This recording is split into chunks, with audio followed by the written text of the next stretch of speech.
A new game that is very much like Palworld has thrown its hat in the ring. And this one definitely took me by surprise, especially since it's got monsters that actually look good, creative, and funny. The game has its own character and some originality.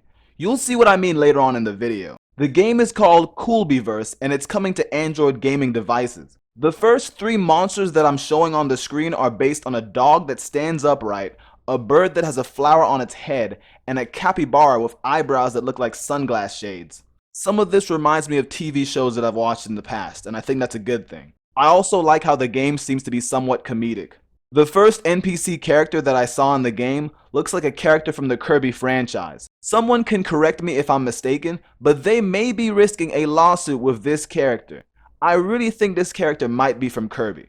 I found out that this game uses cards to capture the monsters, and the monsters are called Fabies. So think Temtem, think Card Captor Sakura. The actual capture system works a lot like Palworld and Pokemon Legends Arceus, so that might be another lawsuit they will need to avoid.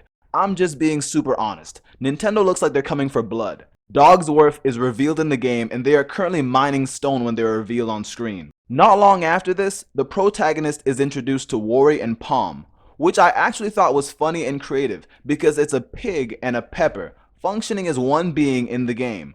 I know the developers didn't want to call this Peppa Pig because that would just be over the top, but I do like how that's a 4D chess move on the marketing aspect, to have a pig and a pepper be one monster. And so Worry and Palm are shown chopping wood. The game points out that the creatures have abilities, such as Worry and Palm being able to allow the protagonist to possess them and move around. If the protagonist had a doughy body, I would call this the Kalachi fusion technique. Next up we see a fox which, to no one's surprise, has firepower. But here's the kicker, or the stinker depending on how you look at it. This fox shoots flames out of its anus, literally. It's got flaming hot gas. Fire is so strong you can actually use the fox as a jetpack, and I'm really not joking with that one. So now we move on to the base building part. Here we see the confused looking bird wandering around. The fox is adding its pre-flavored fire to the fire pit. The squirrel is working on its nut instead of crafting, and Dogsworth is back to mining. Worry and Palm are chopping down wood. The bird finally gets to inspecting the garden, and then it goes over to the magical looking thing. You are able to build things at your base, like this thing for example. I can't remember what it was, but this was something you could build at your base. Now here is the screen that shows your Fabies' stats, their unique abilities, and their current level. This will be good information.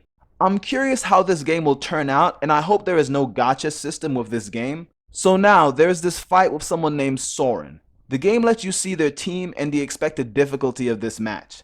I have no idea why they gave this dude one of the cleanest battle intros I have ever seen in a monster taming game. I'm being so serious, I can run it back for you if you missed it. Like, this is some Naruto or DBZ pull-up game right here. He did not have to go this hard for an intro early in the game. The battle is done with real-time combat, and I think the monsters do a lot of the fighting on their own unless you manually direct them. Remember, the name of the game is Kewlbiverse. If you enjoyed watching this video, be sure to subscribe and like and share. Find out what happens next time on the OFC.